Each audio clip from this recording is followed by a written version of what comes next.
My client has been deprived of his parenting time. Miss Melville or Lang has blocked my client on their phones. I've asked for her to unblock my client's number on the boys' phones, and through Miss McNeff, Miss Lang is not willing to do that. They're asking that there not be any parenting time or any contact until we can get a handle on what's going on. Ms. Wenzel did not answer any of the messages that Mr. Smith sent to her on our family wizard. I think there are significant games being played here. Since the entry of the last order, she has found graphic images on the minor children's tablet of the defendant himself. She was entitled to receive a portion of Mr. Cook's retirement.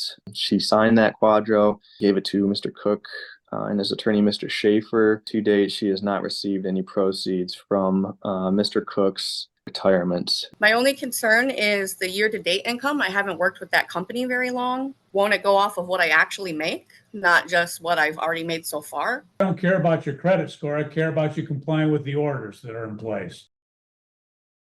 Court will note the appearance of Ms. McNeff on behalf of the plaintiff, Ms. Henderson on behalf of the defendant. This matter is before the court on the defendant's motion to modify the ex parte order, set specific parenting times, schedule, and other relief. Ms. Henderson.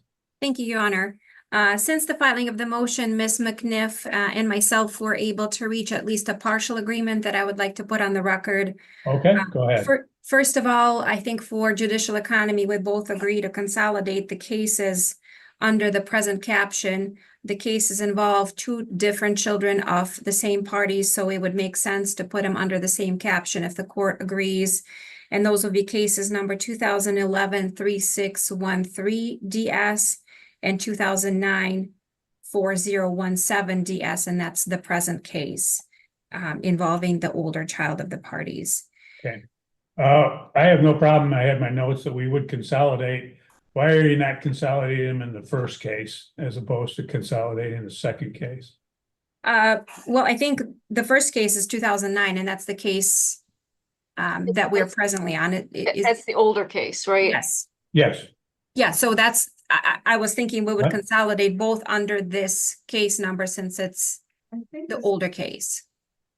Oh, that staff checking, they think that they've been consolidated already, so. Last time I checked, they weren't, Your Honor, but if they are, great. I think that's part of our agreement.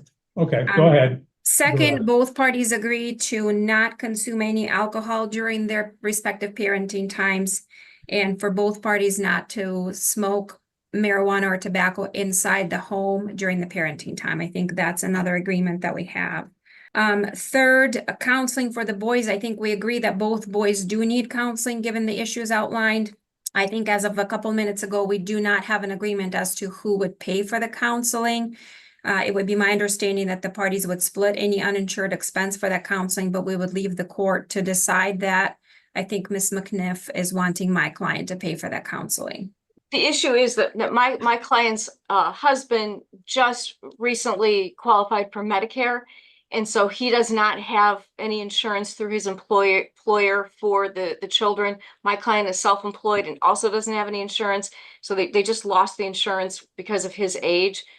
So there is no insurance to pay for this counseling. My client is asking that if Mr. Batterson wants to have reunification counseling, that he be responsible for making that payment. Ms. Henderson, does your client have insurance? Mr. Batterson, can you unmute and let me know if you have insurance?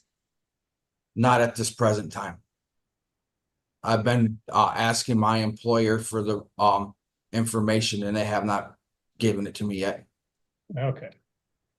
Go ahead, Ms. Henderson. So, Your Honor, I think the counseling we both agreed on is for individual counseling for each of the boys. If reunification counseling is indicated, we absolutely would like to participate in that as well. And that brings us to the issues that are still in dispute, Your Honor. The ex parte ordered that my client's contact with the children be supervised, but there was no specific parameters as to the supervision. Who is the supervisor, how often that parenting time occurs. So effectively, my client has been deprived of his parenting time. And we are asking for the court to set some sort of parameter for that supervision and then send the issue of parenting time to the evidentiary hearing. The parties have an evidentiary hearing scheduled on September 4th for half day, and that's on the issue of child support. We would ask for the issue of specific parenting time as well as the supervision be added to the agenda for that hearing. The statute allows either party to request specific parenting time. My client has never had any specific parenting time, but we outlined that he saw the boys on a regular basis, and he's effectively requesting standard parenting time, alternating weekends, half the summer, half the holidays, half the breaks. If the court is not willing to order that today, we would ask that the issue be sent to the evidentiary hearing. And pending that hearing, give my client some way of seeing the boys. We still have about 10 days until that hearing occurs.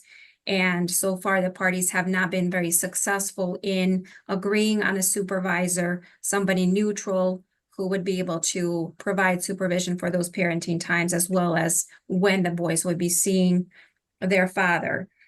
Further, there's an issue of my client being blocked on the boys' phones. The boys are 13 and 15. They have their own cell phones, and Miss Melville or Lang has blocked my client on their phones.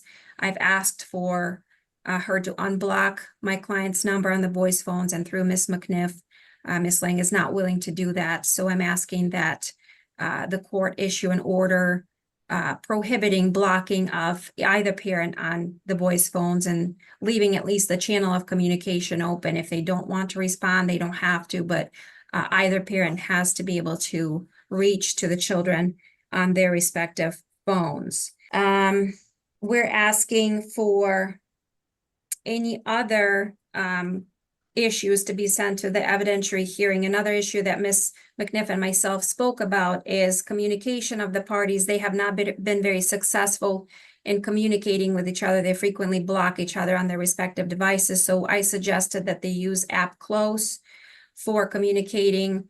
I think Ms. McNeff is a proponent of Our Family Wizard. My client is asking for AppClose simply because it's a free version of similar app for communicating with the mother of his children to make sure that both of them are on the same page. So, Your Honor, we're asking for some sort of temporary parenting time pending the evidentiary hearing, and then the remainder of the parenting time related issues to be brought up at the evidentiary hearing on September 4th. We're asking for AppClose to be used and for the agreement of the parties to be incorporated in the order. Thank you. And Ms. Henderson, as I take it that from what you said, that evidentiary hearing is a referee hearing? No, it's with you, Your Honor. Oh, okay. Didn't know that. Okay. Ms. McNeff, your response. Your Honor, first of all, I'm simply not able to get ready for a parenting time hearing by September 4th. I would prefer that be set out a little bit farther to give me some additional time to prepare and to ensure that we have all the witnesses that we may need in order to do that.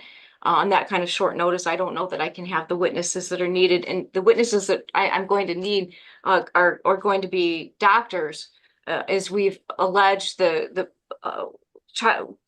party's child has been suicidal, was taken to the hospital as the result of being suicidal. I would like to have that information. I think probably some initial information from counselors would be a good idea.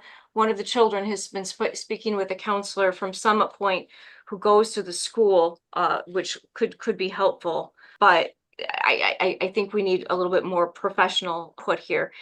The children did have parenting time with their father in the presence of my client. She was trying to facilitate some parenting time, even though it needed to be supervised. And it didn't go well. Mr. Batterson threw a bag of cereal at Malachi during that visit. And when asked why he did that, he said, "Because I can." It was a disaster. He was absolutely out of control and inappropriate. He began to actually physically get into it with the party's child, Malachi. They began pushing each other, which again is completely inappropriate. Mr. Batterson has bought Malachi 4 different THC vape pens. We think that this is an absolutely toxic, volatile relationship. It's not healthy for the children. When the child went to the hospital, a safety plan was put into place by the hospital that indicated that he shouldn't have contact with dad. Currently, there's a CPS investigation underway, and there's been a police report made to the police due to the provision of the illegal substance to a minor. The CPS has indicated that for now, mom should be going by the hospital safety plan. CPS hasn't had an opportunity to interview the parents and to provide their own safety plan or to evaluate the case. So we're currently asking right now that there be, with regard to the phones, mom has blocked them on my advice. And the reason for that was because Mr. Batterson was contacting Malachi by phone through Snapchat in order to make arrangements to provision him with the THC cartridges. So we don't believe that having that open line of communication is safe for the children. We believe that he berates them, that he's inappropriate with them on the phone. My client has indicated that Mr. Batterson can call her phone to talk to the children so that those conversations can be supervised and that some civility can be maintained between him and the children. And we believe that is an appropriate way for him to communicate at this time with the children. So for now, we are asking that there not be any parenting time or any contact until we can get a handle on what's going on. We can get these kids into some counseling and we can have an evidentiary hearing on this matter. This is a serious matter. We can't have parents providing THC to 15-year-olds. And we certainly can't have this kind of language and physicality between a minor child and a parent. Okay, thank you. Ms. Henderson, anything else? Yes, Your Honor. So I had a chance to discuss this matter with Carla Titus, who is the assigned CPS investigator. She has in fact had an opportunity to interview both children and the parents. At this time, she recommends counseling. She did not make any recommendation regarding suspension of parenting time. In fact, she stated CPS can no longer make those recommendations regarding parenting time. So there is no recommendation for no contact with my client whatsoever. And in fact, Ms. Titus would be testifying at the hearing regarding her findings in this matter. As to the supervision, this is exactly why we're asking for the court, if the court is not willing to remove that supervision without an evidentiary hearing, to assign a neutral supervisor. It's inappropriate for the other parent to supervise parenting time. Miss Lang was 5 feet away from my client during that parenting time, recording that parenting time, talking to him and the children, interjecting herself in that parenting time, which is inappropriate. I was not there. I cannot state to whether my client said the things that he did say or not, but I can understand that that reaction would be triggered by Miss Lang interjecting herself in the parenting time and essentially venting for the meaningful contact to occur between the boys and their father. So, Your Honor, if the court wishes to continue that supervision, we would ask that it be determined who is the neutral supervisor suitable for this until that hearing, evidentiary hearing can address the supervision at this time. Your Honor, we would ask for the hearing to be at least commenced on September 4th. I don't anticipate we will be done in 1/2 day, but we're asking for that issue to at least start getting addressed. My client has not effectively had parenting time for a month, and he would like to have some specific visitation with his boys pending that evidentiary hearing, Your Honor. Thank you. Thank you. Well, Ms. Henderson, I'll take issue with your stating that his responses, his language and his action is anywhere, I guess you'd say, reasonable. And just because she happens to interject herself in the conversation, it's reprehensible that he would act in that particular way, regardless of what opposition he's getting from her. Court will consolidate the cases, state that the parties would not consume any alcohol or smoke anything in the presence of the children. The court will order that the children would participate in counseling. I'll leave it up to the two attorneys to arrange a counselor in order that the parties would divide the cost of the counseling 50-50 for the boys. The court would state in this matter that, as I heard today, the court's even more convinced that there's a reason for supervision in this matter. As a result, the court will allow the defendant to have supervised parenting time for 1 hour per week as supervised by Family Children Services until such time as an evidentiary hearing is held. The court will adjourn that evidentiary hearing for September 4th. I don't think that we're going to accomplish much. As Ms. McNeff states, we are going to have a lot more in the way of evidence presented with the issues that are brought up in this motion. The court will order that the parties would communicate if they're going to communicate, which I have a question as to whether they're going to be able to, but if they do, that they would communicate through the AppClose app in this matter. I'll ask Ms. Henderson that you would prepare that order, submit under 7-day notice. Thank you, Your Honor. Just to clarify, the parenting time will be commenced on September 4th, or will that hearing be adjourned altogether? That hearing is going to be adjourned completely. Okay, And I'll leave it up to the attorneys to set the matter for the supervised parenting time with Family Children Services as to when they're available and have time. But it'll be one hour per week through Family Children Services. thank you, Your Honor. Okay, thank you. Thank Ready you. to go. Have a good day. Court will note the appearance of Ms. McNeff on behalf of the plaintiff, Ms. Pasno on behalf of the defendant. Plaintiffs filed 3 motions: a notice for entry of a judgment of divorce and a uniform child support order, motion for comparable summer parenting time, and to hold defendant in contempt for violating the parenting time order. Ms. McNeff. The 2 last ones can kind of go together, Your Honor. The issue here is that when we had our trial, the court ordered that at the finding that the parties would each be able to receive either 2 consecutive weeks during the summer with the children, or 2 7-day periods of time that weren't consecutive during the summer.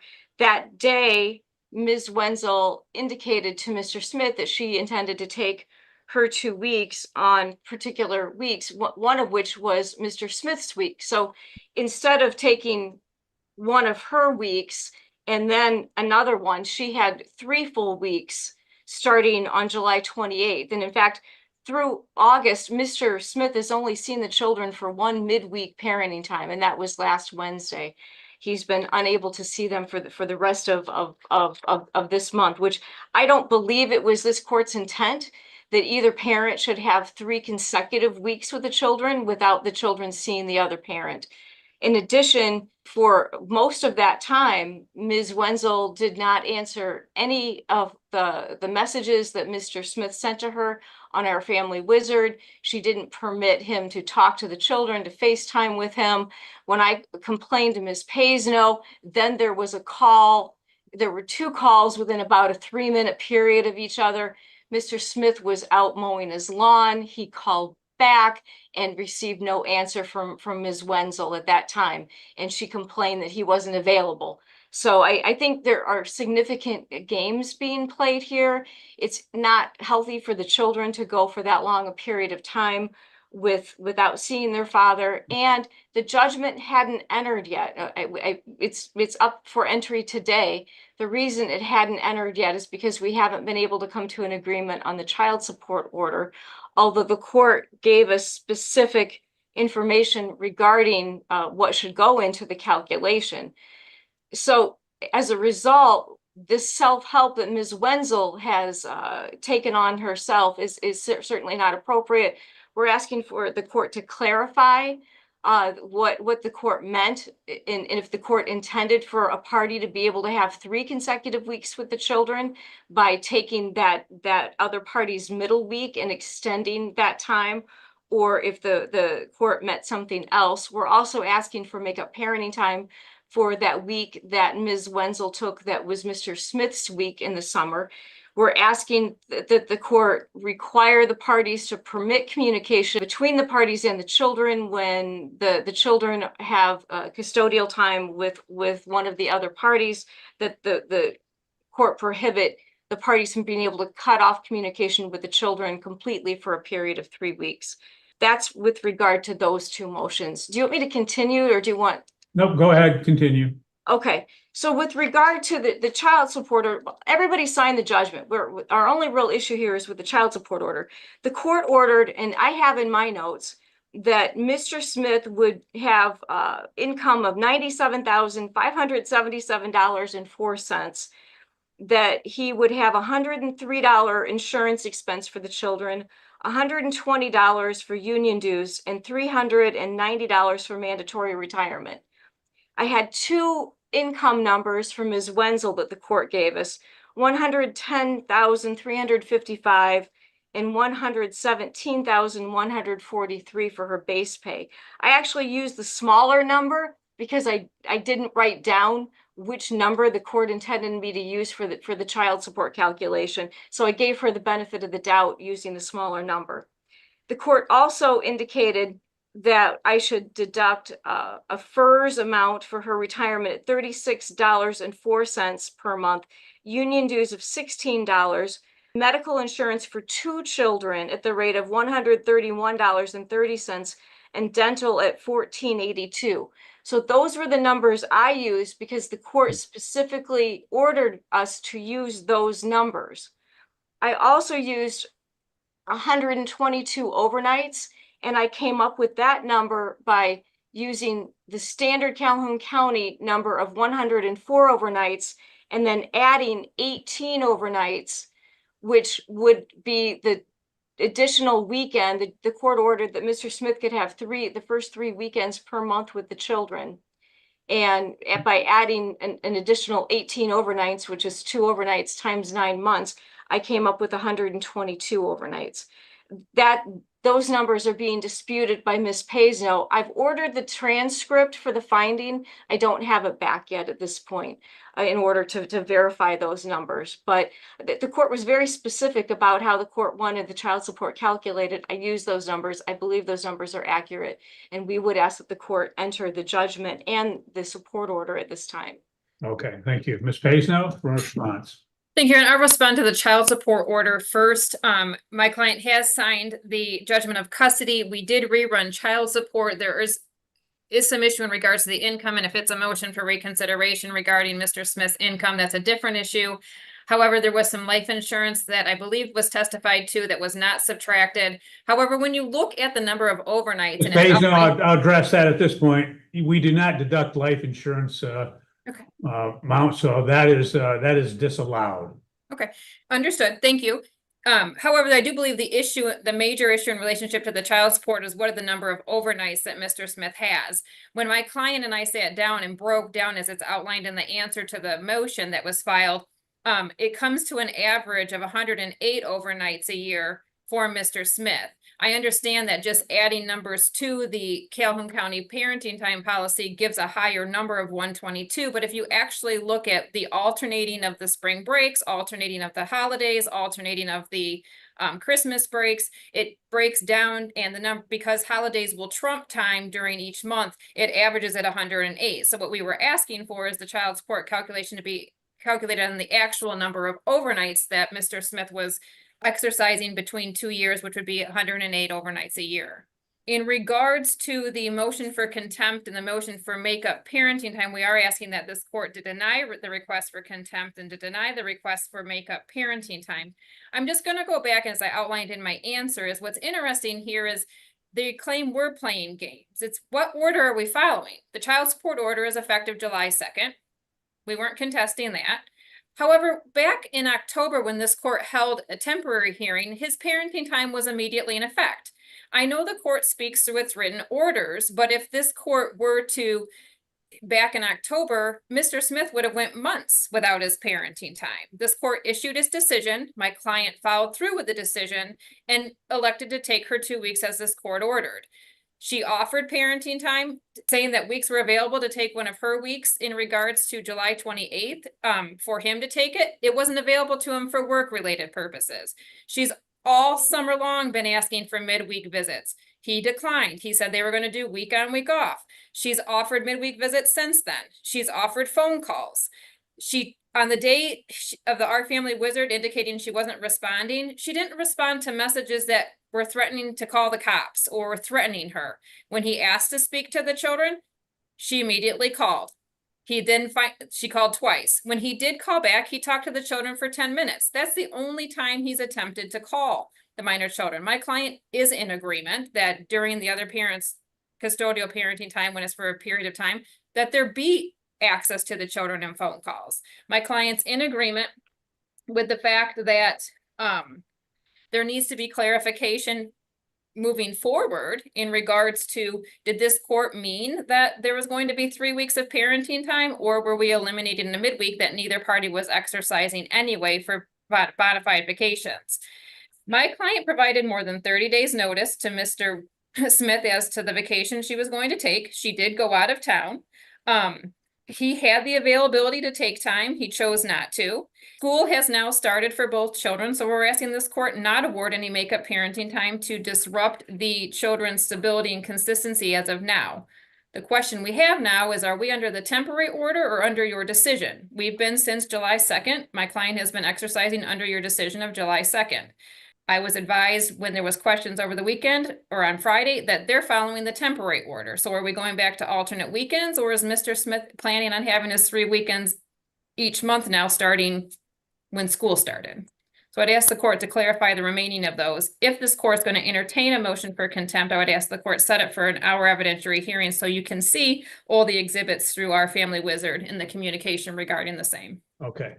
Anything else, Ms. McNeff? No, Your Honor. Your Honor, may I respond to that, Your Honor? No. In this matter, the court has calculated, and I looked up the dates and that for the support as well. Court calculated, you can recalculate it, Ms. McNeff. I've figured out at 118 overnight, so you can figure that for purposes of the calculation. The court also, obviously, the judgment's not been entered yet. The court will hopefully, I will enter that today because there's not a dispute on that. It's been signed. So that will take effect as it relates to the parenting time today's date. Court will, I mean, the intent was just to give the parents their 2 weeks uninterrupted in the summer. And that's not 2 weeks in addition to their other weeks. It's simply the 2 weeks would be uninterrupted for purposes of parenting time. I take it, Ms. McNeff, that your client has not exercised his uninterrupted vacation time? He's not been able to. Ms. Wenzel sent him a message and indicated that she would give him a certain 2 weeks, but he was unable to do that on short notice and be able to take off for vacation. These children are not yet of first grade age. There's no school that's mandatory for them. There's no reason why he couldn't take makeup time at this point. Court will give him his 2 weeks of uninterrupted time. He'll have to notify her. I'll shorten it. He can do it within 10 days of today's date, so that we're not putting it out 30 days and something of that. And that's he can exercise it then when he provides her with that notice. Okay. Anything else, Ms. McNeff? Is there a finding of contempt or not a finding? I'm not going to find contempt at this point, only because the judgment's not been entered yet, and the court does speak through its written orders. So I'm not going to find her in contempt. And are all of my other numbers in my calculation for child support acceptable? Yes, that's fine. Just recalculate it with the 118 overnights and without the life insurance premium. I'll do that. Okay, Your Honor, can I ask for a clarification? you can ask. So moving forward next summer, to be clear, is it that they won't get a midweek, or is it that the intent that they will have potentially 3 weeks in a row? I just want to clarify for next summer. The intent is not that they would have 3 weeks in a row, that they'd have uninterrupted the 2 weeks, so that with their alternating weeks, they would get that with no parenting time in that, so that they can take off and do what they want as it relates to their vacation. Okay. Thank you, and you can resubmit that under 7 day, Ms. McNeff. Thank you, Your Honor. Yeah. Have a good day. This matter is before the court on the plaintiff's motion for change in custody, parenting time, and child support. Mr. Conklin. So yes, Your Honor, my client brings this motion today, stating that there is proper cause to review custody and parenting time, given that since the entry of the last order, she has found graphic images on the minor children's tablet of the defendant himself. He's storing these images on the minor children's tablet, and they're able to see them just in plain view. Furthermore, there's been a couple of incidents, which was not in the motion because it was last week, where the police had to be involved both at an exchange and an event at school based on the defendant's conduct. And furthermore, the defendant still has not followed through on getting passports for the minor children, which was the subject of a consent agreement in April of 2022. So, Your Honor, I believe that these facts as alleged do clear the threshold for a review of custody under VADVARCA. Okay, thank you. Ms. Huffman, what's your response? Thank you, Your Honor. So I would just indicate a couple of things here that, first of all, that the standard in VADVARCA requires there be a change in circumstance. I don't believe that this has taken place. The alleged, the allegations where the father hit the child and other allegations that the child has previously made were found in prior hearings to have been recanted. They weren't true, and I believe this is just more filing of the same stuff, the same type of allegations. And this court has already denied plaintiff's motion for these exact same types of things. Further, my client does. I would just state that I have my appearance ready to file. I'm not sure if my secretary sent it over yet, so I would at least make my appearance known. Shelley Huffman for Damon Brown. It's P70526. I don't believe that we served Mr. McNorton an answer yet. So I would either ask the court for a 1-week adjournment to allow me to finish filing an answer that would make sense and why I believe that the court should dismiss this case. Mr. McGordon, what's your response? Yes, Your Honor. My response to that is that these allegations have nothing to do with the previous ones. Those were the ones that were previously heard by this court were with regards to physical abuse, and the minor child refused to testify, so that motion was dismissed. These are new allegations with regards to the graphic images being stored on the minor children's tablets, and further, again, just more allegations of corporal punishment. These are new. This is new stuff, not things that have been done before by this court. Okay. And again, yep, that's it, Your Honor. Well, the court's not going to entertain anything that would result of prior proceedings. Obviously, those would be resolved by those particular actions. But again, based upon the allegations, the court does believe that the VADVARCA standard has been met. It may have been different if Ms. Huffman had filed an answer. I don't know how those coordinate, but it sounds like based upon the representations that they are new allegations. But the court will not change custody, obviously, without an evidentiary hearing. So we're going to need to do that and have an evidentiary hearing. What the court will do is we will be in touch with both of your offices and schedule a time when you're both available, and then we can have our evidentiary hearing. Yes, Your Honor. Your Honor, I might want to correct my email address on file with the court if possible, if I could speak with the clerk or anything. Well, not now. We're in this hearing. We'll go to a next hearing. So you can get it when she contacts you about setting up. She'll contact you over the phone to set up an appointment. Yes, Your Honor. I was just saying my contact information might be outdated. It sounded like it still had the law offices of KCD Conklin. I'm now with Goldman and Associates. I just wanted to make sure that the court had the most updated information. Why just send that to us and yes, sir. We'll be able to respond. Yes, Your Honor. Okay. Thank you. You're free to go. Have a good day. Court will note the appearance of Mr. Sackreiter on behalf of the defendant. This matter is before the court on the defendant's motion to show cause. Mr. Sackreiter. Yes, thank you, Your Honor. Is Mr. Cook present? Yes, he is. Okay. All right. Yeah, we filed this motion to show cause. We allege that the terms of the judgment of divorce have not been followed in several ways. The first of which, the judgment of divorce required Mr. Cook to refinance the party's previous home, marital property. And to date, he has not done that.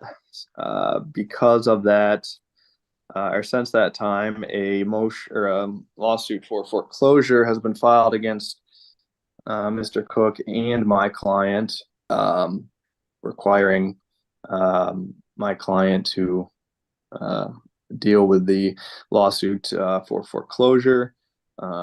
She has incurred cost because of that. Her name is still on the mortgage to date, which does violate the terms of the judgment of divorce. Next, my client signed a quadro, qualified domestic relations order. She was entitled to receive a portion of Mr. Cook's retirement. She signed that quadro, gave it to Mr. Cook and his attorney, Mr. Schaefer. To date, she has not received any proceeds from Mr. Cook's retirement. And third, Lisa Cook was entitled to receive a number of personal property items and the value from those items. To date, she has not received any of the personal property items in that paragraph other than the vehicle. She has not received any value monetarily. I wrote a letter to Mr. Cook. I did not receive any response from him, and therefore we were forced to file this motion, Your Honor. And it's for those three separate reasons we are here today and asking Mr. Cook to explain why the judgment of divorce has not been filed. Okay, Mr. Cook, what's your response? So my response is, as far as refinancing the house, I have not been able to do that to date because my credit score is below what's necessary. I am working with a company right now to negotiate new terms with the lender for the home, which should remove her from the house as well once this is finalized. What are we talking time-wise, sir? We're 3 months into a 5-month negotiation period, is what they told me. Why? So I should, Obviously, you were supposed to do this in 12 months. That would have been up in sometime in November of last year. Why have you not done that before now? because like I said, my credit score is not good enough. Well, this is an order, sir. I don't care about your credit score. I care about you complying with the orders that are in place. Understand that, but I cannot get refinanced if they're not going to approve me. Okay. Anything else? Why have you not signed the qualified domestic relations order? Actually, I never received that. I gave my previous attorney had given me some forms to fill out, which I filled all out and returned to him. That was early spring of last year. I don't know exact dates. So I filled that all out. But in the meanwhile, I have reached out to Fidelity, who handles my pension, to see about what's the holdup here. And they informed me that they finally informed me they need a copy of the divorce decree, which I did send them. And then now they contacted me middle of last week claiming I need to, there's a third party company that handles this for them. And this is qualified domestic relations orders something. I got an email from this company and I'd be more than happy to forward that on to her attorney if need be, you know, outlining what. If you have a defense, it would help to communicate that to the attorney. So it's up to you. So yeah, I do have that. I will communicate that with them. Okay. Anything else, sir? As far as her personal belongings, I do have proof that I reached out to her of December 4th of 2022 to come get her property. Her response was, I will when I get ready. And then after that, there was several times that my attorney reached out and saying she would like to get her personal belongings, which I have never said no to. I said, I just want to set up a date and time where I will be home and she's more than welcome to come get them. And she never did. Okay. Anything else, Mr. Sackrader? No, Your Honor, we dispute that Mr. Cook has reached out to my client in regards to the personal property. We know he has told her to stay away from that property, and he's never reached out to me to coordinate a time to pick up the personal property. Okay. Well, what the court's going to do is, as stated, the judgment is clear. It states that the plaintiff shall refinance within 12 months of the date of the judgment of divorce, which is November 7, 2022. It's not happened. Obviously, he has some credit issues, but notwithstanding that, it has not occurred. What the court is going to do is order that the house would be listed for sale within 10 days of today's date. That Mr. Sackrider, if you'll provide the quadro to Mr. Cook, that he will then return it to you within 10 days from the date that you exchange that. Further, that Mr. Cook would pay the proceeds from the sale of the listed personal property contained in paragraph 11 within 10 days of today's date, or that the court will also set August 31st, 2024 at 12 o'clock noon as the date that she can pick up the items that were not sold, and that the other items that were sold, they'll have to pay that to her within the 10 days. Further, the court will allow attorney fees in this matter, as he has not complied with the judgment, forcing the defendant to have to basically proceed with this action. Mr. Sackrider, what are your costs and fees to today's date? Your Honor, I believe the current costs and fees are, I believe, $750. Court deem that to be reasonable for a motion in this type. The court will award the defendant her attorney fees that the plaintiff shall pay $750 no later than 45 days from today's date. Mr. Sackrider, you can prepare appropriate order and submit under 7-day notice of entry. And you said the date for the personal property was August 31st at noon. August 31st, 2024 at 12 o'clock noon, which is this Saturday. Or again, the property that's not exchanged, he'll have to pay her for that, the proceeds for that within 10 days of today's date. Okay. All right. Okay. Thank you, Your Honor. Okay, that will be the order of the court. You're free to go. Have a good day. This matter is before the court on the plaintiff's motion to change legal custody and for extended parenting time. Mr. Jansman. Yes, Your Honor. We filed this motion due to some significant issues regarding the child's health care. My client has been unable to get involved with her dental care as well as her optometry. And so she feels that a change in custody, so they have joint custody, would be in order, that there's been a substantial change in circumstances with the difficulty and the problems the child has had with her tooth and with her lazy eye not being treated properly. So we are requesting that the court set this matter for an evidentiary hearing to deal with that attempt at change in legal custody. In addition, I did file this a while back, hoping to get my client a couple weeks here in the summer, but now school has started. So the other part of our motion is to request week on, week off during the summer. Also an additional Thursday night when it's her weekend, and some type of holiday parenting time schedule. For whatever reason, when this last order was entered, holidays and summer were not addressed. My client wasn't given any extended summer parenting time. And if the court is willing to allow for additional parenting time that Thursday, evening parenting time on her weekend, or if it sticks with the current parenting time schedule, we're requesting that my client be allowed to pick up the child from the school instead of having an exchange, because there's just a lot of problems when these two interact, the two parents interact, and things do not typically go well. So we would request that she be allowed to go ahead and pick the child up from school when it's her parenting time.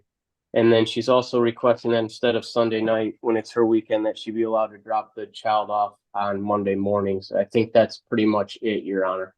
Okay, thank you. Mr. Samuels, what's your response? Sir, there has been no issues as far as Lillian's dental optometrist, or parenting time. The holiday schedule was the schedule that was set forth in the current order. We have followed that to the exact. There has been no missed holidays as far as Lillian Guerin has been concerned.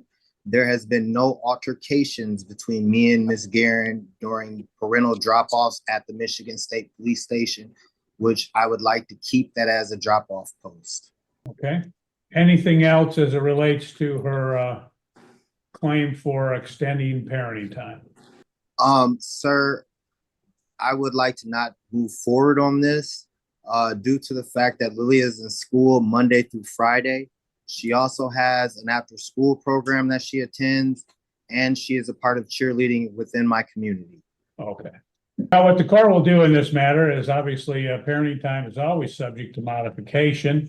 The court will set the matter for an evidentiary hearing.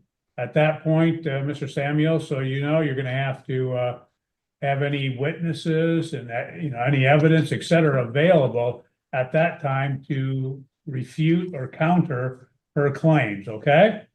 Yes, sir. Okay, we'll be in touch with Mr. Jansma and with Mr. Samuels, and we'll find a time when you're available that fits into our schedule, and then we'll schedule an evidentiary hearing. Thank you, Your Honor. Thank Thank you. you, sir.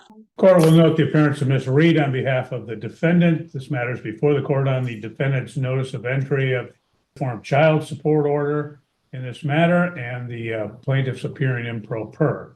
Ms. Reed, you can proceed. Requesting that the UCSO be entered. I received the plaintiff's income information, and I believe the child support is accurate according to the calculations. I have not received any objections from the mother. Okay. Ms. Ione, what's your response, if any? I did try to fax my response to the attorney because her office was closed. I just received the notice, and I don't feel that my income was correctly stated. I did supply my check stubs, but it shows in her calculation that I only make $26,303. I make $22.97 an hour. I work a minimum of 40 hours, but I'm guaranteed at least 40 hours. If you calculate $22.97 by 40 hours, you come up with $47,777.60. So my income, I feel, is incorrect. And that's why I put in my objection to see if we could get it recalculated or even have a friend of the court calculate it. Plus, it also did not have my insurance information. Okay, Ms. Reed, any response to that? I can recalculate it based on her number, but the number that we have, the 26,303, was based on the 2 weeks of pay stubs that our office received when they were delivered in person, and that was based on the year-to-date income, prorated throughout the rest of the year because those were given to us up until, I do believe, July.